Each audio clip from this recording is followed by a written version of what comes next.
জালেমের জুলুম চিরস্থায়ী হয় না। জালেমের জুলুম হঠাৎ করে একদিন ধস নেমে পড়ে যায়, কথা ঠিক কিনা? যেটা আমরা 5ই আগস্ট দেখেছি।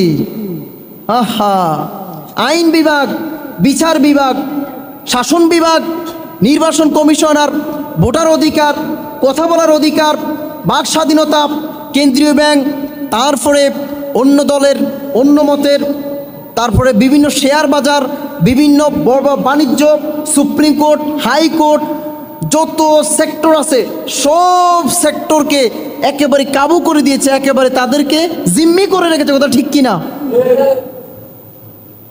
চিন্তা করছিলেন উনি, আহারে সব তো আমার, আমি তো সর্বময় ক্ষমতার অধিকারী, 3 বাহিনী আমার, পুলিশ বাহিনী আমার, র্যাব বাহিনী আমার, সব বাহিনী আমার, অর্ডার দিব, গুলি করে শেষ করে দিবে। কিন্তু না, আল্লাহ তাআলা সামান্য ছাত্র জনতার হুঙ্কারে আল্লাহ তাআলা তাকে বেইজ্জতি করে দেশ ত্যাগ করতে বাধ্য করেছে, কথা ঠিক কিনা? আহা, ক্ষমতা দেন কে? আবার ক্ষমতা ছিনিয়ে নেন কে? قل اللهم مالك الملك تؤتي الملك من تشاء وتنزع الملك ممن تشاء وتعز من تشاء وتذل من تشاء بيدك الخير إنك على كل شيء قدير। বলেন আল্লাহু আকবার। ও নবী, আপনি বলে দিন, আমি পৃথিবীর রাজাদেরকে ক্ষমতা বসাই, তাদেরকে ইজ্জত সম্মানের অধিকার আমি করি, অতএব আমি তাদেরকে ক্ষমতা থেকে টানায়া হেসরায় তাদেরকে ক্ষমতা থেকে পদচ্যুত করি। ওয়াতুযিল্লু মান তাশাউ বিয়াদিকাল খায়র ইন্নাকা আলা কুল্লি শাইইন কাদির।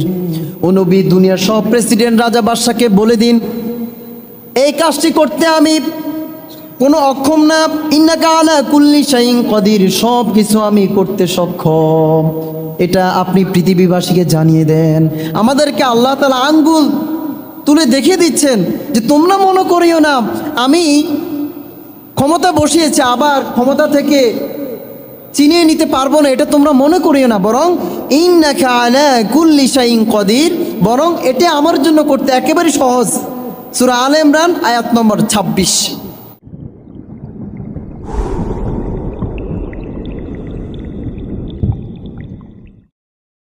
আজকে আমরা সেই পৃথিবীর সবচেয়ে নিকৃষ্ট জালিম, খোদাদ্রোহী, অত্যাচারী, পেশিবাদী বাদশাহ সেই ফেরাউন জীবনী নিয়ে আজকে আমরা আলোচনা করব। সম্মানিত মুসলিম কেরাম, মানব ইতিহাসে যে কয়েকজন অত্যাচারী, খোদাদ্রোহী শাসকের নাম পাওয়া যায়, তার মধ্য থেকে একেবারে শীর্ষে স্থান দখল করে আছে ফেরাউন। নাম কি? ফেরাউন। ফেরাউনের ক্ষমতার অহংকারী এত বেশি ছিল, সে বনি ইসরায়েলের অসংখ্য মানুষকে হত্যা করেছে দিনে দুপুরে, এবং তার ক্ষমতার মোহে পড়ে, ক্ষমতার অহংকারে সে নিজেকে খোদা দাবি করতে পর্যন্ত বাধ্য হয়েছে, কথা ঠিক কিনা? সকলের উপর নাউজুবিল্লাহ। তার দাপটে তার রাজ্যে কেউ বসবাস করতে পারত না। বনি ইসরায়েলদের উপর অকথ্য নির্যাতন, নিপীড়ন, নিষ্পেষণ সে দিনের পর দিন, বছরের পর বছর চালিয়েছে। কিন্তু কথায় আছে, আল্লাহ তাআলা ছাড় দেন কিন্তু কখনো ছেড়ে দেন না। তাকে আল্লাহ তাআলা অনেক ছাড় দিয়েছেন, শুনলে অবাক হয়ে যাবে। অসংখ্য, প্রায় 9টা গজব তার রাজ্যে এসেছে। যতবার গজব আসছে, মুসাকে বলেছে, ও মুসা, তোমার রবের কাছে দোয়া করো, আমি ভালো হয়ে যাব, আমার দলবল সুদ্ধা সবাই আমরা ভালো হয়ে যাব, তোমার রবের প্রতি ঈমান আনবো। কিন্তু তারা, সে ফেরাউন তার দলবল সহ কখনো আর ঈমান আনয়ন করেন নাই। তো বলতেছিলাম সে ফেরাউনের কথা। সম্মানিত হাজিরিন, ফেরাউন ফেরাউনের নাম না, বরং মিশরের ক্ষমতার মধ্যে, মিশরের ক্ষমতায় যারা প্রধান চেয়ারে যারা অধিষ্ঠ হয় তাদেরকে, তাদের একটা রাজকীয় সম্রাট বা উপাধি হচ্ছে ফেরাউন। নাম কি? ফেরাউন। যেমন আমাদের যিনি বাংলাদেশের যিনি প্রধান চেয়ারে বসেন, আমরা ওনাকে কি বলি? প্রাইম মিনিস্টার, প্রধানমন্ত্রী, কথা ঠিক কিনা? ঠিক এই ফেরাউন ওই যে জালিম যে শাসকের জীবনে আমরা আলোচনা করব, ওনার নাম ফেরাউন না, বরং উনি যেহেতু মিশরের রাজ দরবার প্রেসিডেন্টের চেয়ারে যেহেতু অধিষ্ঠিত হয়েছেন, এই জন্য ওনার একটা কি ছিল? লকব ছিল ফেরাউন। এটি আরবি শব্দ, আর এটাকে ইংরেজিতে বলা ফারাও। কি বলা হয়? ফারাও। এই ফেরাউনের জীবনে আজকে আমরা আলোচনা করব। ফেরাউনের অত্যাচার, তার জীবনের খারাপ দিকগুলো জানার আগে আমরা একটু আমাদেরকে তার আগে ইতিহাসে যেতে হবে। সম্মানিত হাজরিন, এই ফেরাউন যখন ক্ষমতা অধিষ্ঠিত হয়েছেন, তাকে বলা হয় দ্বিতীয় রামাসিস। কি বলা হয়? সম্রাট দ্বিতীয় রামাসিস। তার আগে যিনি ছিলেন, উনি ছিলেন ওই যে হযরত ইউসুফ আলাইহিসসালাম। ইউসুফ আলাইহিসসালামের জামানায় একজন প্রথম রামাসিস ছিলেন। তিনি কুফুর, শিরিক, বেদাতে লিপ্ত ছিলেন, দেবদেবীর পূজা করতেন। কিন্তু হযরত ইউসুফ আলাইহিসসালামের সান্নিধ্যে আসার পর ইউসুফ আলাইহিসসালামের দাওয়াতে তার নাম পরিবর্তন করে আখনাতুন নাম দিয়েছেন এবং তিনি একাত্মবাদ খোদার উপর ঈমান এনেছেন। তো যাই হোক, ইউসুফ আলাইহিসসালামের আব্বাজনের নাম কি? ইয়াকুব আলাইহিসসালাম। এই ইয়াকুব আলাইহিসসালামকে বলা হয় ইসরাইল। কি বলা হয়? ইসরাইল। ওনার আরেকটা নাম হচ্ছে ইসরাইল। তো ইউসুফ আলাইহিসসালামের 12 জন পুত্র ছিল, 12 জন কি ছিল? ভাই ছিল। এই ভাইয়ের মধ্যে একজনের নাম হচ্ছে কেদিয়ামিন। এই কেদিয়ামিনের বংশে যতজন মানুষ আসছে, এরা ছিল ইহুদি। তো ইয়াকুব আলাইহিসসালামের বংশ থেকে যত মানুষ আসছে, যতজন মানুষ একত্ববাদ খোদার উপরে ঈমান আনয়ন করেছে, এরা ছিল কি? বনি ইসরাইল। নাম কি? বনি ইসরাইল। তো যাই হোক, ইউসুফ আলাইহিসসালাম এক সময় সেই আল্লাহর কি লীলা খেলা দেখেন, তার ভাইরা তাকে শত্রুতামি করে সেই কুফের মধ্যে নিক্ষেপ করেছে। এই পৃথিবী থেকে তার অস্তিত্ব নিভিয়ে দিবে, তাকে শেষ করে দিবে। কিন্তু আল্লাহ তাআলার পরিকল্পনা কি? আল্লাহ তাআলার পরিকল্পনা চেয়ে কারো পরিকল্পনা কি বেশি হতে পারে নাকি? আল্লাহ হচ্ছেন কি সবচেয়ে বড় উত্তম পরিকল্পনাকারী। ওয়ামাকারুল্লাহ ওয়াল্লাহু খায়রুল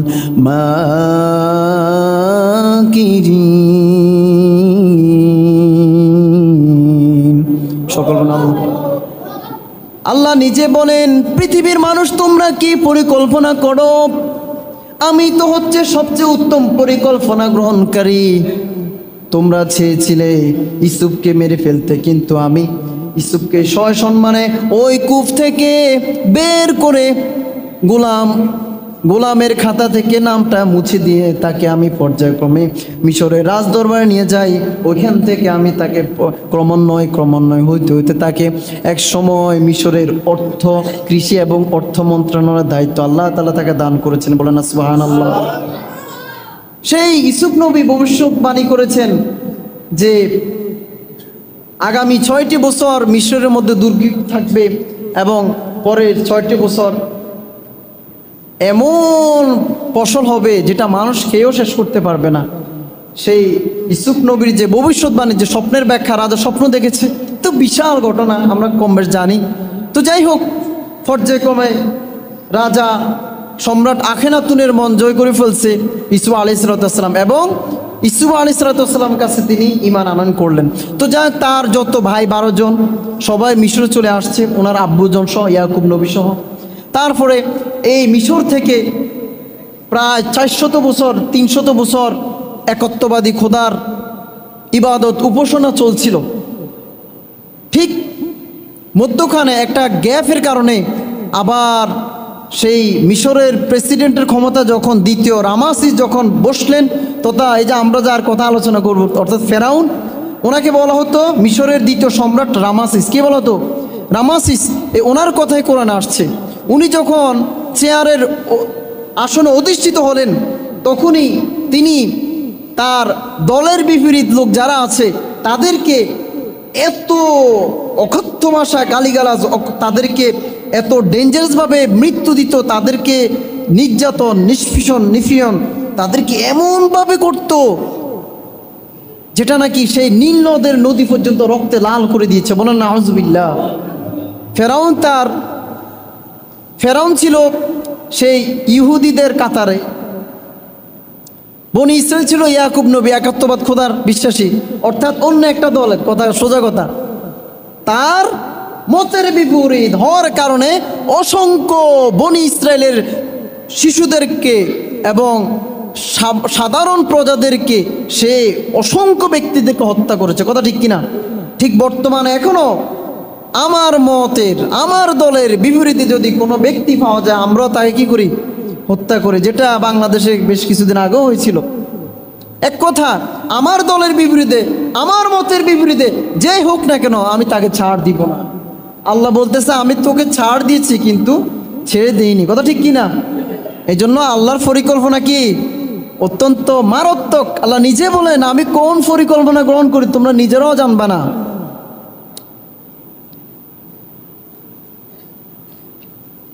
সম্মানিত হাজিরিন, তো বলতেছিলাম এই ফেরাউনের কথা আমি বলতেছিলাম। তো যাই হোক, মিশরে যখন বনি ইসরায়েলদের লোকজন হাজার হাজার লক্ষ লক্ষ হয়ে গেল, বসবাস করতে লাগলো, তখন এই চেয়ারের মধ্যে অধিষ্ঠিত হয়েছিল ফেরাউন, যাকে বলা হয় সম্রাট দ্বিতীয় রামাসিস।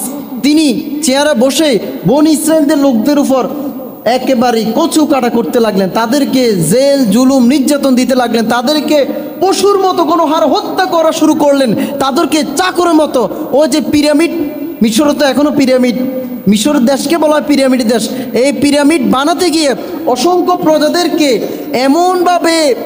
এমনভাবে তাদেরকে খাটাতো, তাদের শরীরে কোনো শক্তি নাই, বল নাই, তারপরও ও যে একদল ফিটুয়া বাহিনী রাখতো, তাদেরকে চিবুক দিয়ে আঘাত করে করে শক্তি নাই, তারপরও তাদেরকে তারা ওই পিরামিডের বানানোর কাজে তারা কাজ আদায় করে থাকতো। বলে না নাউজুবিল্লাহ। এভাবে অসংখ্য প্রজাদেরকে, বনি ইসরায়েল লোকদেরকে তারা দিনের পর দিন জেল জুলুম কষ্ট দিয়ে দিয়ে তাদেরকে শেষ করে দিয়েছে। সম্মানিত হাজরিন, ফেরাউন দেখুন কোরআনে কারিমের 114টি সূরার মধ্যে ফেরাউনের নাম 27টি সূরার মধ্যে আসছে। কয়টা সূরার মধ্যে? 27টি সূরার অন্তত 74 বার ফেরাউনের কথা আল্লাহ তাআলা কালামে হাকিমে নিয়ে আসছেন। কতবার? 74 বার। কতবার?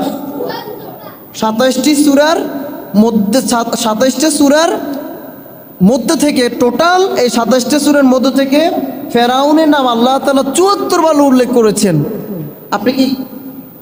আপনি কি মনে করেন আল্লাহ তাআলা এতবার তার নাম কেন কোরআনে উল্লেখ করার কি দরকার ছিল বলেন তো? কেন এই ফেরাউনের নাম আল্লাহ তাআলা কালাম হাকিমে 74 বার উল্লেখ করলেন? 114টা সূরার মধ্যে 27টা সূরার মধ্যে তার স্থান দিয়েছেন কেন? যেন পৃথিবীবাসী, যেন পৃথিবীর যত পেশিবাদী সরকার, যত অত্যাচারী সরকার, যারা ক্ষমতার মোহে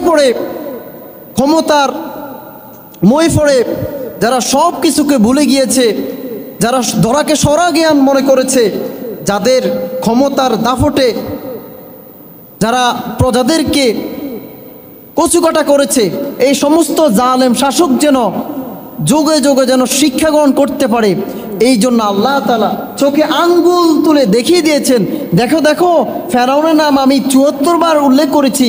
শুধু তাই না, 74 বার উল্লেখ করে ক্ষান্ত হয়নি, বরং তার এই লাশটাকে আমি এখনো মিশরের জাদুঘরে মমি করে রেখে দিয়েছি। কথা ঠিক কিনা? তার একটাই কারণ, যেন পৃথিবীর সমস্ত স্বৈরাচারী পেশিবাদী শাসক যেন এই ফেরাউন থেকে শিক্ষা গ্রহণ করতে পারে, এই ছাড়া আর কোনো উদ্দেশ্য নাই। কিন্তু পৃথিবীর যত জালেম, যত সভরেন্টিটি, নিজেদেরকে সার্বভৌমত্বর ক্ষমতার অধিকারী মনে করে যত পেশিবাদী শাসক এই দুনিয়াতে আসছে, যারাই ফেরাউনের থেকে শিক্ষা গ্রহণ করেনি, তাদের দুর্দশা ওই ফেরাউনের মতোই হয়েছে। কথা ঠিক কিনা? সম্মানিত হাজরিন, আহা, আল্লাহ তাআলা খুবই ভাবতে অবাক লাগে, কত দাপট ছিল তার, কত ক্ষমতার দাপট ছিল। এই বিশাল একটা লম্বা দেহের মানুষ, যার দাফটে বনি ইসরায়েল মানুষ ঠিকমতো ঘুমাতে পারতো না, তাদেরকে কচুকাটা করেছে, তাদেরকে জেল জুলুম নির্যাতন দিয়েছে, তাদেরকে কৃষিকাজের মধ্যে প্রয়োগ করে রেখেছে। তাদের বনি ইসরায়েলদের ইয়াকুব নবীর বংশধরদের কোনো দাম ছিল না। বনি ইসরায়েলদের লোকদেরকে তারা ধরে ধরে নিয়ে যেত। যে সমস্ত সুন্দরী রমণ ছিল বস, ওই ফেরাউনের বাহিনী তাদেরকে যেভাবে ইচ্ছা তাদের মনের খায়েশ পূরণ করত। এইভাবে বিভিন্ন জুলুম নির্যাতনে স্টিম রুলার চালিয়ে তাদেরকে তারা ফেরাউনের বাহিনী ফেরাউন শুদ্ধা শেষ করে দেওয়ার অপশক্তি চেষ্টা তারা লিপ্ত হয়েছিল, কিন্তু তারা শেষ করতে পারছিল? মুসা আলাইহিস সালামের বাহিনীকে শেষ করতে পারছে নাকি তারা নিজেরা শুদ্ধ ধ্বংস হয়ে গেছে? কথা ঠিক কিনা? হ্যাঁ, এটা থেকে আমাদেরকে শিক্ষা গ্রহণ করতে হবে। আমরা মুসা ফেরাউনের ঘটনা কম বেশ জানি, কিন্তু এটা আমাকে মনে রাখতে হবে, জালেমের জুলুম চিরস্থায়ী হয় না। জালেমের জুলুম হঠাৎ করে একদিন ধস নেমে পড়ে যায়। কথা ঠিক কিনা? যেটা আমরা 5ই আগস্ট দেখেছি। আহা, আইন বিভাগ, বিচার বিভাগ, শাসন বিভাগ, নির্বাচন কমিশনার, ভোটার অধিকার, কথা বলার অধিকার, বাক স্বাধীনতা, কেন্দ্রীয় ব্যাংক, তারপরে অন্য দলের অন্য মতের, তারপরে বিভিন্ন শেয়ার বাজার, বিভিন্ন বাণিজ্য, বিভিন্ন সুপ্রিম কোর্ট, হাইকোর্ট, যত সেক্টর আছে সব সেক্টরকে একেবারে কাবু করে দিয়েছে, একেবারে তাদেরকে জিম্মি করে রেখেছে। কথা ঠিক কিনা? চিন্তা করছিলেন উনি, আহারে সব তো আমার, আমি তো সর্বময় ক্ষমতার অধিকারী, 3 বাহিনী আমার, পুলিশ বাহিনী আমার, র্যাব বাহিনী আমার, সব বাহিনী আমার, অর্ডার দিব, গুলি করে শেষ করে দিবে। কিন্তু না, আল্লাহ তাআলা সামান্য ছাত্র জনতার হুঙ্কারে আল্লাহ তাআলা তাকে বেইজ্জতি করে দেশ ত্যাগ করতে বাধ্য করেছে। কথা ঠিক কিনা? আহা, ক্ষমতা দেন কে? আবার ক্ষমতা ছিনিয়ে নেন কে? قل اللهم مالك الملك تؤتي الملك من تشاء وتنزع الملك ممن تشاء وتعز من تشاء وتذل من تشاء بيدك الخير إنك على كل شيء قدير। বলেন আল্লাহু আকবার। ও নবী, আপনি বলে দিন, আমি পৃথিবীর রাজাদেরকে ক্ষমতা বসাই, তাদেরকে ইজ্জত সম্মানের অধিকার আমি করি, অতএব আমি তাদেরকে ক্ষমতা থেকে টানায়া হেসড়ায় তাদেরকে ক্ষমতা থেকে পদচ্যুত করি। ওয়াতুযিল্লু মান তাশাউ বিয়াদিকাল খায়র ইন্নাকা আলা কুল্লি শাইইন কাদির। ও নবী, দুনিয়ার সব প্রেসিডেন্ট, রাজা, বাদশাকে বলে দিন, এই কাজটি করতে আমি কোনো অক্ষম না। ইন্নাকা আলা কুল্লি শাইইন কাদির, সব কিছু আমি করতে সক্ষম। এটা আপনি পৃথিবীবাসীকে জানিয়ে দেন। আমাদেরকে আল্লাহ তাআলা আঙ্গুল তুলে দেখিয়ে দিচ্ছেন যে তোমরা মনে করিও না আমি ক্ষমতা বসিয়েছি আবার ক্ষমতা থেকে চিনিয়ে নিতে পারবো না, এটা তোমরা মনে করিও না, বরং ইন্নাকা আলা কুল্লি শাইইন কাদির, বরং এটা আমার জন্য করতে একেবারে সহজ। সূরা আলে ইমরান আয়াত নম্বর 26।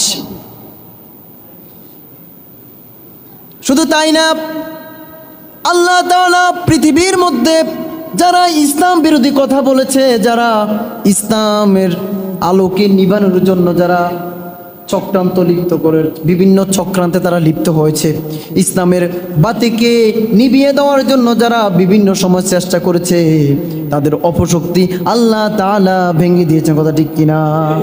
শুধু তাই না, যারা ইসলামের বাতিকে নিভানোর জন্য চেষ্টা করেছে, আল্লাহ তাআলা তাদেরকে একেবারে সমূলে ধ্বংস করে দিয়েছে। কথা ঠিক কিনা? ওই যে টাকলা মুরাদ কি বলেছিল, রাষ্ট্রীয় ধর্ম ইসলাম থাকবে না। কথা ঠিক কিনা? হ্যাঁ, আরো কথা বলেছিল আল্লাহ তাআলা তাকে ঠিক কয়দিন পরে সম্মান থেকে একেবারে দামি চেয়ার থেকে তাকে বেইজ্জতি সুরে তাকে বিদায় দিয়েছে। কথা ঠিক কিনা? শুধু তাই না, তার নমিনেশনটা সব বাদ। ওটা তো দলের একটা অংশ, বাকি দেখুন ওটা তো অনেক আগের ঘটনা, কিন্তু যেটার দৃষ্টান্ত আমরা কিছুদিন আগে দেখেছি। আল্লাহ তাআলা দেখেন কি না করতে পারে, আমরা কল্পনাও করতে পারিনি যে এভাবে হয়ে যাবে। কিন্তু আল্লাহ তাআলা তো অসংখ্য আলেমের চোখের পানি ফিরিয়ে দিতে পারেন না। আল্লাহ তাআলা তো অসংখ্য অসহায় মানুষের চোখের পানি ফিরিয়ে দিতে পারেন না। আল্লাহ তাআলা তো ওই যে 57-58 জন সেনাবাহিনীর যে পরিবার, তাদের বিধবা, যারা বিধবা করেছে অসংখ্য নারীদের, ওই নারীদের চোখের পানি তো আল্লাহ তাআলা ফিরিয়ে দিতে পারেন না। যারা 5 মে 2013 সালের অসংখ্য আলেমকে হত্যা করেছে, যারা 2024 সালে অসংখ্য ছাত্রকে কোটা আন্দোলনে শাহাদাত বরণ করেছে, এই সমস্ত মানুষের চোখের পানি তো আল্লাহ তাআলা ফিরিয়ে দিতে পারেন না। কথা ঠিক কিনা? আল্লাহ তাআলা এই জন্য আল্লাহ নিজে বলেন, ইনিল হুকমু ইল্লা লিল্লাহ, ক্ষমতা কেবল আমারই, আমি চিরস্থায়ী চিরঞ্জীব। আমার সামনে যতই ক্ষমতার দাফটগিরি করো, আমি ছাড় দিই, কিন্তু কখনো ছেড়ে দিই না। দেখুন সম্মানিত হাজরিন, আল্লাহ তাআলার কি লীলা খেলা। গত মঙ্গলবার রাতে আমাদের বাংলাদেশের সাবেক আইনমন্ত্রী আনিসুল হক এবং প্রধানমন্ত্রী শেখ হাসিনার একেবারেই ঘনিষ্ঠ উপদেষ্টা ব্যক্তিগত সচিব সালমান এফ রহমানকে যখন দেখতে পেলাম নৌকার মধ্যে অসহায় বসে রয়েছে এবং তাদের হাতের মধ্যে এভাবে রশি দিয়ে বাঁধা, তখন আমি চিন্তা করতে লাগলাম, হায় রে, আল্লাহ তাআলা কি না করতে পারে। এই সালমান এফ রহমান কোটি কোটি কোটি টাকা, কার নাম বলবো বলেন, কার নাম বাদ দিয়ে কার নাম বলবো, শেয়ার বাজারকে ধ্বংস করে দিয়েছে, আন্তর্জাতিক মাফিয়া চক্র সে কায়েম করেছে।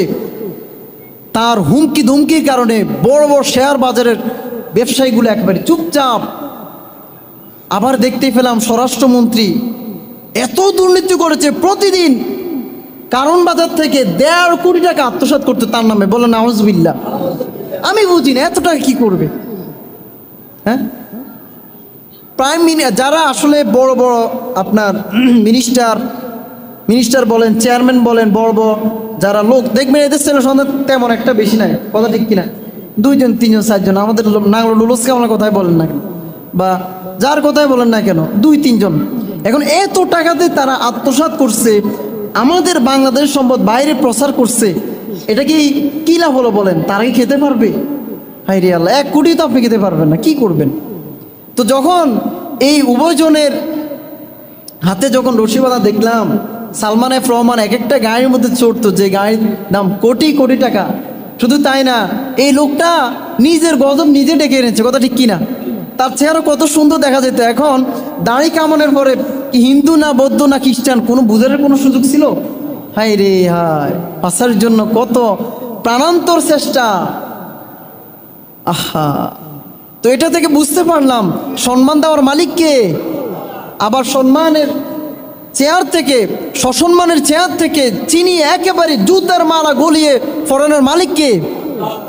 আল্লাহ তাআলা। কি না করতে পারেন আল্লাহ তাআলা। আমাদেরকে চোখে আঙ্গুল দিয়ে দেখিয়ে দিয়েছেন, পৃথিবীর বুকে যারাই ক্ষমতার অপব্যবহার করবে, যারাই দুঃশাসন, অনিয়ম, উচ্ছৃঙ্খলা করবে, যারাই মানুষদের উপর অত্যাচার করবে, তারাই এমনভাবে ক্ষমতা থেকে নামবে যাদের নাম নেওয়ার মতো কোনো মানুষও থাকবে না। কথা ঠিক কিনা? আহা, তো যাই হোক, বলতেছিলাম ফেরাউনের কথা, যে ফেরাউনের নাম আল্লাহ তাআলা কোরআনে কারিমে 74 জায়গা উল্লেখ করেছেন। কয়বার? 74 বার। এতবার উল্লেখ করার কোনো দরকার ছিল না। আসুন, এই ফেরাউন কি করতো বলেন? তো যাই হোক, আমি বলতেছিলাম ওই যে ঘটনা থেকে। তো ফেরাউন কি করত? বনি ইসরায়েলের ইয়াকুব নবীদের যত মানুষ ছিল, হাজার হাজার লক্ষ লক্ষ মানুষদেরকে হত্যা করা শুরু করলো। শুধু তাই না, প্রজাদের উপর অকথ্য নির্যাতন, সেই দিনে রাতে তার ভাড়াটিয়া সেই লোকদেরকে চিবুকের আঘাতে তাদের শরীরকে জর্জরিয়ে দিত। তাদেরকে কৃষিকাজের মধ্যে তাদের শক্তি থাকা না থাকা সত্ত্বেও তাদেরকে প্রয়োগ করেছে। বড় বড় পিরামিড বানানোর কাজের ক্ষেত্রে তাদেরকে বড় বড় পাথর মাথার মধ্যে চাপিয়ে দিত। না পারা সত্ত্বেও তাদেরকে পাখির মতো একেবারে গুলি করে মারত, পাখির মতো তাদেরকে চিবুক দিয়ে একেবারেই হায়নার মতো তাদেরকে মারত। এইভাবে প্রজাদের উপর অকথ্য নির্যাতন স্টিমরুলার তার ওই ফেরাউনের বাহিনী চালানো শুরু করে দিয়েছিল। শুধু তাই না, বনি ইসরায়েলের যত লোক ছিল তাদেরকে এই ফেরাউন পড়ালেখা থেকে বঞ্চিত করে দিয়েছে, পড়ালেখা থেকে বঞ্চিত করে দিয়েছে।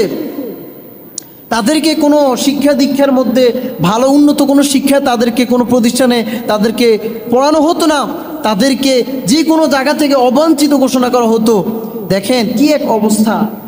কেবলমাত্র ফেরাউনের যে বাহিনীটা, ফেরাউনের আকিদা যারা যারা ফেরাউনের দলের লোক, তাদেরকে ওই ফেরাউন বিভিন্ন সুযোগ সুবিধা দিত, বরং ফেরাউনের হিতে বিপরীত যে দল, বনি ইসরায়েলের যে দল, ওই দলকে কোনো সুযোগ সুবিধা দিত না, তাদের সমস্ত অধিকারকে হরণ করে নিয়েছে। কথা ঠিক কিনা? শুধু তাই না, বিচার ব্যবস্থা এই ফেরাউন ধ্বংস করে দিয়েছে। কোনো বিচার ব্যবস্থা চলতো না, ডাইরেক্ট তাকে উঠে নিয়ে এসে তাকে নির্বিচারে হত্যা করতো। শুধু তাই না, ফেরাউনকে যারা রব হিসেবে দাবি করতো না, তাদেরকে শুলে চড়াতো। কি চড়াতো বলেন? শুলে চড়াতো। এই শুলে চড়ানোর পদ্ধতি হচ্ছে, উঁচু জায়গার মধ্যে উঠিয়ে ওই উঁচু জায়গার মধ্যে একেবারে মাটি নিচে বড় একটা তক্তা গেঁথে দিত, এবং তক্তার উপরে আরেকটা তক্তা লম্বা করে এভাবে দিত। তখন যারা তাকে খোদা মানত না এবং যারা ফেরাউনে বশ্যতা স্বীকার করে নিত না, ওদেরকে শুলে চড়িয়ে তাদেরকে হত্যা করেছে। তো যাই হোক, এইভাবে কাঠগুলো লম্বা কাঠ গেঁথে ওই উপরে আরেকটা কাঠ লম্বাতে দিয়ে যাকে ওটার মধ্যে উঠাতো, তার হাতগুলোকে এভাবে দুই পাশে ফেরাক দিয়ে তাদেরকে আঘাত করত, একেবারে হাতগুলো ফেরাকের সাথে বৃত্ত করে দিত। তারপরে তাদের পায়ের সাথে আবার প্যারাক মারা হতো এবং পিছন দিক থেকে রশি দিয়ে তাদেরকে বেঁধে দিত। এইভাবে করে করে সেই ওই যে খ্রিস্টানরা যারা দেখেন না, যীশু খ্রিস্টের পিকচারটাকে এভাবে রাখতো, ঠিক এইভাবে, বাস এইভাবে নির্যাতন দিয়ে দিয়ে দিয়ে, কষ্ট দিয়ে দিয়ে দিয়ে দিয়ে দিয়ে এভাবে ফেরাউন অসংখ্য প্রজাদেরকে হত্যা করেছে। বলে নাউজুবিল্লাহ। শুধু তাই না, ফেরাউন নির্বিচারে বনি ইসরায়েলের শিশুদেরকে হত্যা করেছে। কিভাবে? ফেরাউনের রাজদরবারে কিছু গণক ছিল, ওই গণকরা ছিল প্রেসিডেন্ট, মানে সে সময় গণকের যে ক্ষমতা, তাদেরকে আলাদাভাবে রাষ্ট্রীয়ভাবে মর্যাদা দেওয়া হতো। তো এই গণক ফেরাউনকে বলল, ও ফেরাউন, আপনার সিংহাসন ধ্বংস করার জন্য এমন একজন ব্যক্তি বনি ইসরায়েলে করে জন্মগ্রহণ করবে, যে সন্তান দুনিয়াতে আসার পর আপনার এই রাজত্ব ধ্বংস করে দিবে। বল নাউজুবিল্লাহ। তখন সে ঘোষণা করলো, সে ফরমান জারি করলো, এখন থেকে যতজন পুত্র সন্তান জন্মগ্রহণ করে তাদেরকে হত্যা করো, আর কন্যা সন্তানদেরকে রেখে দাও। এটা কিন্তু কোরআন আয়াত। সম্মানিত হাজিরিন, এই বর্তমান বিশ্ব যারা ইসরায়েল, সেই ইহুদি এবং যত খ্রিস্টান, তারাও বর্তমানে এই স্লোগান নিয়ে বর্তমানে যত পুত্র শিশু তাদেরকে হত্যা করে দিচ্ছে, আর কন্যা সন্তানদেরকে তারা মারছে না, তাদের রেখে দিচ্ছে। এটার একটাই কারণ, ওই কন্যা সন্তান যেন তারা বুক বিলাস করতে পারে, এভাবে তারা কন্যা সন্তানদেরকে রেখে দিচ্ছে, তাদের জন্য চাকরান হিসেবে ব্যবহার করতে পারে। গোটা বিশ্ব বর্তমানে এইভাবে ইহুদি খ্রিস্টানরা আমাদের মুসলমানের পুত্র সন্তানদেরকে তারা হত্যা করছে। আর আরেকটি কারণ হচ্ছে, পুত্র সন্তান ছেলে তো রাখলে সমস্যা, বড় হলে তো আবার জিহাদে যোগ দিবে, ইসরায়েল বিরুদ্ধে আন্দোলন করবে, তারপরে ইহুদি খ্রিস্টানদেরকে ধ্বংস করবে, যেন কোনো আন্দোলন না করতে পারে। এই জন্য বর্তমানেও সেই ইহুদিরা সেই ফিলিস্তিনের বিশেষ করে পুত্র সন্তানদেরকে তারা হত্যা করছে। বলেন নাউজুবিল্লাহ। সেই কোরআনের কথাগুলো কেন জানি বর্তমান যে অবস্থা, এই অবস্থানের সাথে সব কিছু যেন পাই পাই করে মিলে যাচ্ছে।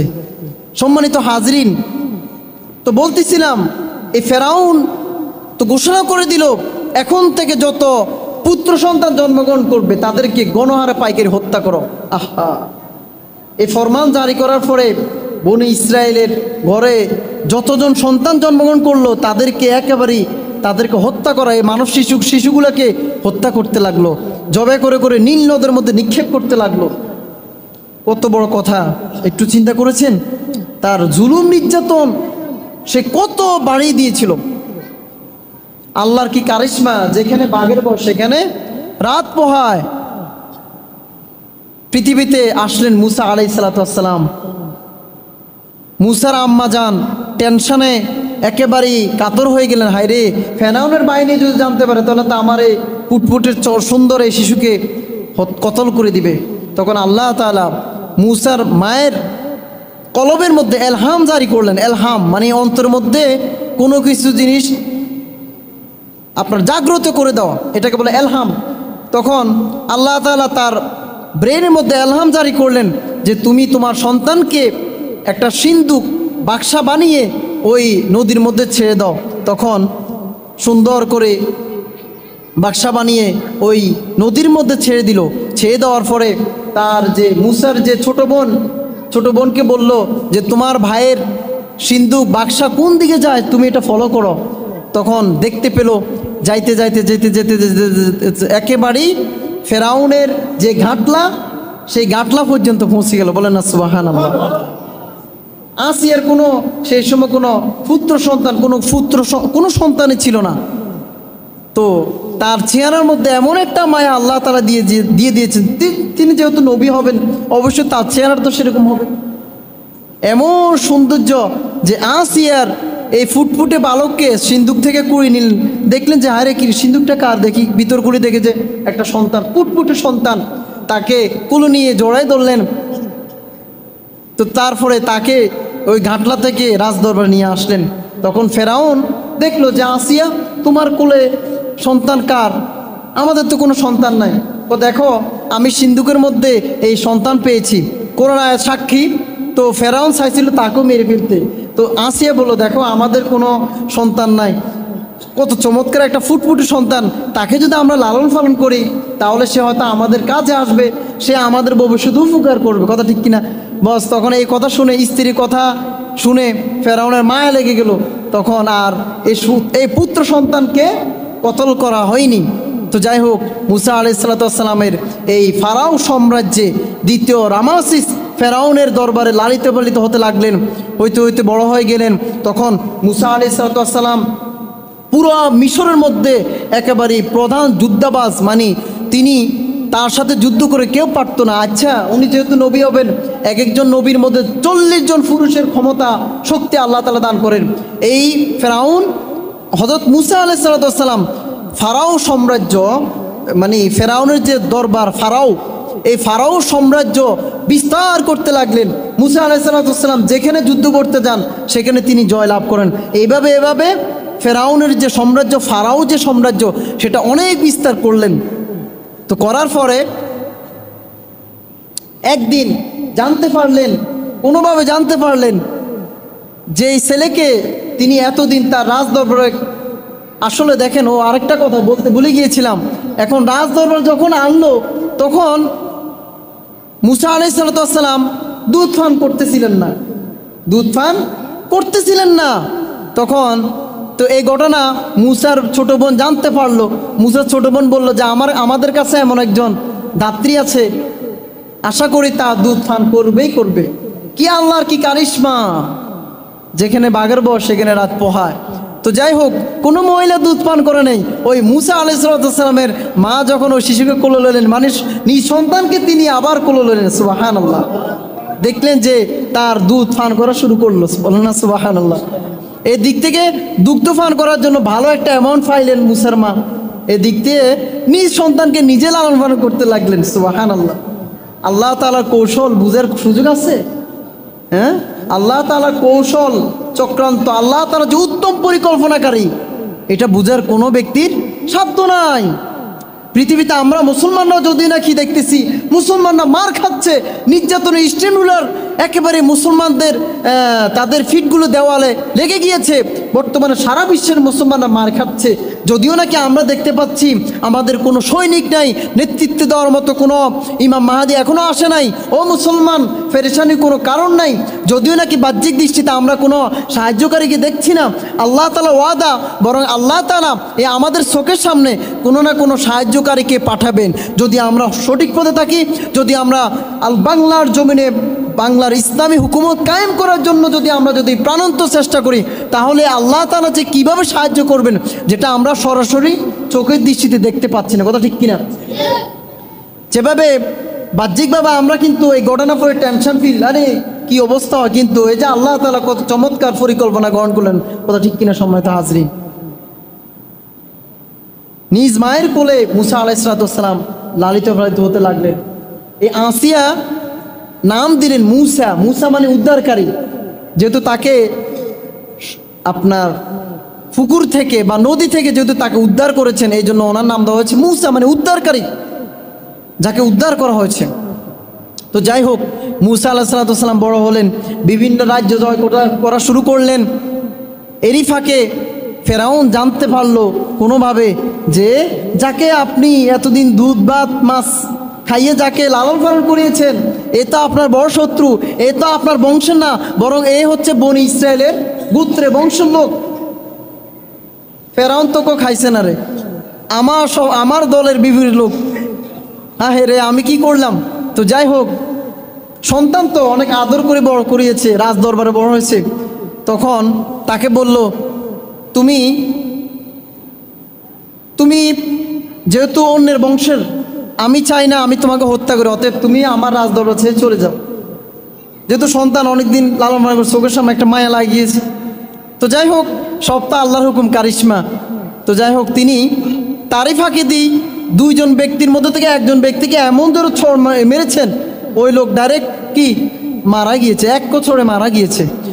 কিছুদিন আগে চায়নার বিজ্ঞানীরা আবিষ্কার করেছে, মেডিকেল সায়েন্স বলতেছে মানুষের বিভিন্ন অঙ্গ প্রত্যঙ্গ আছে, নির্দিষ্ট জায়গার মধ্যে এক বসে দিয়ে একটা মানুষ মেরে ফেলা যায়। বলেন না সুবহানাল্লাহ। দেখেন, কোরআন রিসার্চ করে সেই কোরআন কি না আছে বলেন। বর্তমান বিজ্ঞান বলতেছে একজন মানুষকে একটা নির্দিষ্ট অঙ্গের মধ্যে একটা ঘুষি দিয়েও তাকে মেরে ফেলা সম্ভব। আরে তোমরা তো এখন আবিষ্কার করেছো, কোরআন সে তো অনেক আগে আমাদেরকে আঙ্গুল তুলে দেখিয়ে দিয়েছে আল্লাহ তাআলা। সে মুসা আলাইহিস সালামের জমানা, আজ থেকে প্রায় ৩৫০০ বছর আগের ঘটনা বলছে আপনাদের সামনে। কত বছর? ৩৫০০ বছরের ঘটনা আমি আপনাদের সামনে তুলে ধরছি। সম্মানিত হাজরিন, আমার কোনো বানোয়াট ঘটনা, কোনো ঘটনা না, বরং আল্লাহ তাআলা এই মুসা ফেরাউনের ঘটনা সূরা কাসাসের মধ্যে উল্লেখ করেছেন, সূরা বনী ইসরাঈলের মধ্যে উল্লেখ করেছেন, সূরা তাহার মধ্যে উল্লেখ করেছেন, সূরা নাজিয়াতের মধ্যে উল্লেখ করেছেন। এইভাবে ২৭টা সূরার মধ্যে আল্লাহ তাআলা মুসার কথা, মুসা এবং ফেরাউনের কথা তুলে ধরেছেন। বলেন না সুবহানাল্লাহ। তো যাই হোক, তিনি চলে গেলেন মিশর ছেড়ে মাদিয়ানে। কোথা? মাদিয়ানে চলে গেলেন। মাদিয়ান হচ্ছে সিরিয়ার বর্ডার একেবারে অনেক দূরে। তো সেখানে তিনি, তার কাছে কোনো খাবার নাই, দাওয়ার নাই, কোনো সঙ্গী সাথে কিছুই নাই। তো তিনি গাছের নিচে বসা, তারপরে দেখতে পেলেন যে দুইজন রমণী দাঁড়িয়েছে পানি নেওয়ার জন্য। কিন্তু পানি আনতেছে না, অনেক মানুষের গ্যাদারিং। তিনি তো অনেক সুঠাম দেয়ের অধিকারী ছিলেন, সব মানুষকে হটিয়ে তিনি তাদের জন্য পানির ব্যবস্থা করলেন। তো ওই দুইজন রমণী, দুইজন যুবতী মেয়ে চলে গেল। যাওয়ার পরে এই ঘটনা বলল। তখন ওই যুবতীদের যিনি বাপ ছিল, উনি হচ্ছেন শোয়াইব আলাইহিস সালাম। কে? শোয়াইব হচ্ছেন আল্লাহ তাআলা একজন কি পয়গম্বর, যার কথা কোরআন অনেকবার আসছে। এই শোয়াইব জাতিদেরকে পৃথিবীর বুকে সর্বপ্রথম আল্লাহ তাআলা যে জাতিকে ভূমিকম্প দিয়ে ধ্বংস করেন, সে হচ্ছে শোয়াইব আলাইহিস সালামের জাতি তথা মাদিয়ান অধিবাসী। কি অধিবাসী বলেন? মাদিয়ান অধিবাসী। তাদেরকে ভূমিকম্প দিয়ে আল্লাহ তাআলা একেবারে ধ্বংস করে দিয়েছেন। তার একটাই কারণ, সেটি হচ্ছে তারা ওজনে কম দিত। কি দিত? ওজনে কম দিত। খেয়াল করছেন? আমরা কি বর্তমানে ওজনে কম দিই, নাকি আরো অনেক খারাপ কাজে জড়িত আছে বলেন? তো আমাদের উপর তো ভূমিকম্প বাদ আসে, মাঝে মধ্যে সামান্য একটু ক্ষয়ক্ষতি হয়, বৃহত্তর তো কোনো ক্ষয়ক্ষতি হয় না। আমরাই মুসলমান, নামাজ ছেড়েছি, আমরাই মুসলমান নিজেকে দাবি করি, নামাজ পড়ছি না, ওজনে কম দিচ্ছি, সুদ খাচ্ছি, ঘুষ খাচ্ছি, তারপরে ইয়াবা, ওই যে পেন্সিল, পানীয়, বিভিন্ন দেশীয় বিদেশি পানীয় আমরা ব্যবহার করছি, পান করতেছি, বিভিন্ন রাতের অন্ধকারে পরকীয়া করছে। আমরা মুসলমান, কিন্তু আমরা কি মুসলমান? এত কিছুর করার পরেও আল্লাহ তাআলা আমাদেরকে শাস্তি দিচ্ছেন না কেন জানেন? একটাই কারণ, আমাদের নবী আমাদের জন্য কি করছেন? দোয়া করে দিয়েছেন, নইলে ফিরে সামনে রাখতো না আল্লাহ তাআলা। যে জুলুম আমরা করতেছি, আল্লাহ, যে অপরাধ আমরা করতেছি রাতের অন্ধকারে, শুধু ষড়যন্ত্রে লিপ্ত আছি, কার কি মানে ক্ষতি করব, কার কি কেমনে বাঁশ দিব তারে, মানে এই বিভিন্ন কাজে আমরা ব্যস্ত আছি। আহা, ফেরাউনের ঘটনা তুলে ধরলাম, টাইমে তো শেষ, কি আলোচনা করবো। আরে জুমার দিন আসলে আলোচনা করে শেষ করা যাবে না। তো যাই হোক, সোয়া আলাইসাল্লাম একজন মেয়েকে মুসার কাছে বিবাহ দিলেন। মুসা আলাইসাল্লাম আবার 10 বছর পরে কোথায় ফিরে আসছেন? নিজ জন্মভূমি মিশরে ফিরে আসছেন। আল্লাহ তাআলা এরই ফাঁকে জয়ী বলছিলাম না যে তুর পাহাড়, এটা কোথায় অবস্থিত? মিশরে অবস্থিত। ওই তুর পাহাড়ে যখন উঠলেন তখন আল্লাহ তাআলা একটা আলো, গাছের মধ্যে আগুন জ্বলে, মানে আলো জ্বলে গেলেন, তখন অদ্ভুত আওয়াজ আসতেছিল, ও মুসা ইন্নানি আল্লাহ, নিশ্চয় আমি হচ্ছে আল্লাহ, আতানিয়াল কিতাব, আমি তোমার উপর তাওরাত কিতাব নাজিল করতে চাই, তোমাকে আমি নবী হিসেবে ঘোষণা করলাম, তুমি ফেরাউনের কাছে যাও, যাই তাকে দিনে দাওয়াত দাও। তো যা হোক, তিনি দিনে দাওয়াত দিতে শুরু করলেন। ফেরাউন বলল, তুমি যে নিজের নবী দাবি করতেছো, বাপরে তোমার কাছে কি অলৌকিক ক্ষমতা আছে? তো আমাকে আল্লাহ তাআলা অনেক মজা দান করছেন, প্রায় 9টা মজা দান করছেন। এক নম্বর হচ্ছে মজা হচ্ছে লাঠি, লাঠিটা ছেড়ে দিলে বড় বিশাল অজগর সাপ হয়ে যেত। ফেরাউন বলতেছে আমার জাদুঘরে তো লাঠি ছাড় দিলে এভাবে সাপ হয়ে যায়। সব জাদুঘররা উপস্থিত, তারাও ছেড়ে দিয়েছে, সাপ হয়ে গেছে। মুসা আলাইহিস সালাম যখন সাপটা নিক্ষেপ করলো, বিশাল সাপে পরিণত হয়ে গেল এবং জাদুঘরের যত সাপ আছে সব সাপকে এক গিলে এক বক্ষণ করে ফেললো। বলেন না সুবহানাল্লাহ। আল্লাহ কত ক্ষমতার অধিকারী। এটা দেখে ফেরাউন ভয় পেয়ে গেল। তো যাই হোক, বলতো তুমি দে নবী, আর কি মজা। মুসা আলাইহিস সালাম এখানে হাত দিলে, হাতটা বের করলে বিশাল আলো বেরোয়া শুরু করলো। তো যাই হোক, ফেরাউন তারপরে ইমান আনয়ন গ্রহণ করে নাই। তখন আল্লাহ তাআলা বিভিন্ন আযাব তার রাজ্যের মধ্যে প্রেরণ করলেন। কি কি শাস্তি? আল্লাহ তাআলা পুরা মিশরের যত ফসল সব শেষ করে দিয়েছে। মুসা আলাইহিস সালামের কাছে দ্রুত ফেরাউন আসলো, তোমার রবের কাছে দোয়া করো, ফসল তো শেষ, খাইছে না। আমি তো, সবাই তো আমাকে রব হিসেবে জানে, খাইছে না, আমি তো ফসল না দিলে তো আমার উচিত রাখবে না। মুসা তোমার রবের কাছে দোয়া করো। তখন দোয়া করছে, আর ফসল আল্লাহ তাআলা ফিরিয়ে দিলেন, আবার চমৎকার ফসল। আবার ও ফেরাউন বলল যদি ফসল ঠিক হয়ে যায় আমি ইমান আনবো, দেখা গেছে আর ইমান আনয়ন করে নেই। তখন আল্লাহ তাআলা বন্যা দিয়ে একেবারে সব শেষ করে দিয়েছেন। তখন আবার দোয়া করছে, আল্লাহ তাআলা আবার বন্যা উঠে নিয়েছেন। তারপরে বিভিন্ন ফঙ্গফল আল্লাহ তাআলা মিশরের মধ্যে ছেড়ে দিলেন। এই ফঙ্গফল তাদের চেয়ার যত পানি চেয়ার সবগুলো খেয়ে ফেলা শুরু করলো। মুসা দোয়া করলেন, আবার বিপদ সরে গেল। তারপরে উকুন দিয়ে আযাব শাস্তি করলেন। কেমন উকুন? খাইতে বললো উকুন, শুইতে গেল উকুন, বসতে গেল উকুন, খাইছে না রে, উকুনের জ্বালা কোনো শেষ, অস্থির। মুসা দোয়া করলেন, আবার উঠে গেল। দেখেন আল্লাহ তাআলা চাইলে প্রথমে ধ্বংস করে দিতে পারত, কিন্তু কত ছাড় দিচ্ছে দেখেন। মারাত্মক আযাব, এগুলো এক একটা আযাব। তারপরে ব্যাঙের শাস্তি, যেখানে বসে সেখানে ব্যাঙ, রাজদরবারের ব্যাঙ, যেখানে মাথার উপরে ব্যাঙ, সব ব্যাঙ আর ব্যাঙ। মুসা দোয়া করছে, ব্যাঙ চলে গেছে। চর্মরোগ, গাল টাল ফুলি একেবারে মানে অবস্থা খারাপ, চেহারা একবার ফুলি টুলি সব অবস্থা খারাপ। দোয়া করছে, আবার চলে গেছে। তারপরে আল্লাহ তাআলা আরেকটা শাস্তি দিয়েছিল, যত পানি আছে সব পানির মধ্যে রক্ত, পানি পান করবে এটার মধ্যে রক্ত। কি রে, নদীর মধ্যে রক্ত, যেখানে সেখানে রক্ত। দেখেন আবার মহামারী দিল। কোনো ঐতিহাস বলতে 70,000 মানুষ মারা গেছে ওই মহামারীতে। আমাকে কত মানুষ মারা গেছে বলেন। আল্লাহু আকবার। মানে যোগে যোগে ইতিহাস পর্যালোচনা করলে আল্লাহ তাআলা বিভিন্ন সময়ে এক একটা আযাব দিয়ে কোটি কোটি মানুষ ধ্বংস করে দিয়েছে। আমরা তো পড়াশোনা করি না, স্টাডি করি না, শুধু খাইমা দাই হুক মানি, শুধু কিতাব মানি, কারো দড়ি মারে দড়ি খাইম, এই কাম। আমরা কোনো অধ্যয়ন করি না, কোনো পড়াশোনা করি না, দরকার নাই। নামাজটাও পড়ি না, আবার আমরা কি এর বই নিয়ে পড়বো? সারাদিন ফেসবুক স্ক্রলিং করবো বাস। বড় হুজুর সবাই মুফতি সাহেব ফেসবুক, এখন বড় হুজুর এতে একক তো নামাজও পড়ে না, আবার লাগে শুভ জুমা মুবারক, সবাইকে জুমা মুবারক শুভেচ্ছা, শুধু জুমা পড়ে শেষ, পুরা সপ্তাহ মধ্যে তার কাছে না। আরে বাপরে বাপ, ফেসবুকে সবাই সাহিত্যিক, কবি, সাংবাদিক, তাকওয়া আল্লাহওয়ালা, একেবারে কি সবাই আল্লাহওয়ালা। বাপরে স্ট্যাটাস পড়লে কলিজে ঠান্ডা হয়ে যায়, মনে যেন ওনার মতো ধর্মবীর আর কেউ নেই। কথা ঠিক কি না? এই হলো আমাদের অবস্থা। তো যাই হোক, আল্লাহ তাআলা অনেক মহামারী দেওয়ার পরে তারপরও ফেরাউন শিক্ষা গ্রহণ করে নেই। চিন্তা করলো ফেরাউনকে আমি মুসাকে শেষ করে দিব। তো যা ওনার বনি ইসরায়েল সব লোকদেরকে নিয়ে লোহিত সাগরের কাছাকাছি গেলেন। আল্লাহ সবাই টেনশন, আরে কি অবস্থা হবো, নারীদের আত্মনাদ চিৎকার, আরে পিছনে সেনাবাহিনী। তখন আল্লাহ তো বলে লাঠি দিয়ে আঘাত করো, আঘাত করার সাথে সাথে রাস্তা হয়ে গেল। তো রাস্তা দিয়ে পার হওয়ার পরে ফেরাউন তো মনে করলো আমি তো নেতা, আমি তো খোদা, যাক দেখছো সেনাবাহিনীর সামনে প্রাউড ফিল করতে, দেখছো রাস্তা হয়ে গেছে, দেখছেন এইখানেও সে ক্ষমতার বাহাদুরি, দেখছেন মধ্যখানে গেছে আর আল্লাহ ওয়ার্ড দিয়েছে পানি শেষ। সেখানে বলতেছে আমান তো বিমুসা, ও আজরাইল, জিব্রাইল, আজরাইল আর মারিও না, আর মারিও না, হয়তো মুসার রবের প্রতি, মানে বন ইসরায়েলের রবের প্রতি বলা শুরু করলো, কিন্তু ফ্যাঁক কাঁদা আরও বেশি খাওয়াই দিয়েছে একবারে।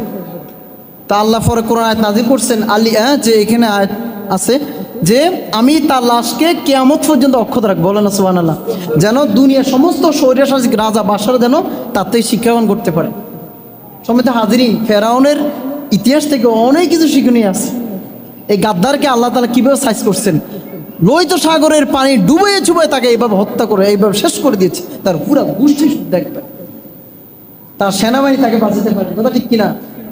ঠিক আমাদের প্রাক্তন প্রাইম মিনিস্টারকেও তার র্যাব, সেনাবাহিনী, পুলিশ বাহিনী, বিজিবি কোনো বাহিনী তাকে বাঁচাতে পারে, কথা ঠিক কিনা? আল্লাহর গজব যখন আসবে কোনো রাজাবাদশা কেউ টিকে থাকতে পারবে না। যোগে যোগে ওনাকে হিংসা করে বল, বিষয়টা এমন না, আমাদের শিক্ষাগ্রহণ করতে হবে, আমরা মিম্বরে সঠিক কথা আমাদের বলতে হবে, সাহিত্যে যে দলে করুক না কেন। আপনি যদি অন্যায় করেন, অন্যায় কথা আমাদের তুলে ধরতে হবে, এটাই বাস্তব, এটা হচ্ছে মিম্বরের প্রতিধ্বনি, এটাই বাস্তব। তো যাই হোক, আল্লাহ তাআলা আমাদেরকে যেন কারো উপর অত্যাচার করা থেকে, অনাচার নির্যাতনের স্টিম রুলার যেন চালানো থেকে আল্লাহ তাআলা যেন আমাদেরকে যেন বাঁচিয়ে রাখেন, এবং এই ফেরাউনের ঘটনা থেকে যেন আমরা শিক্ষাগ্রহণ করতে পারি। এই বলি আমি আমার সংক্ষিপ্ত আলোচনা এখানে শেষ করলাম। ওয়া আখিরু দাওয়ানা রাব্বিল আলামিন। আসসালামু আলাইকুম।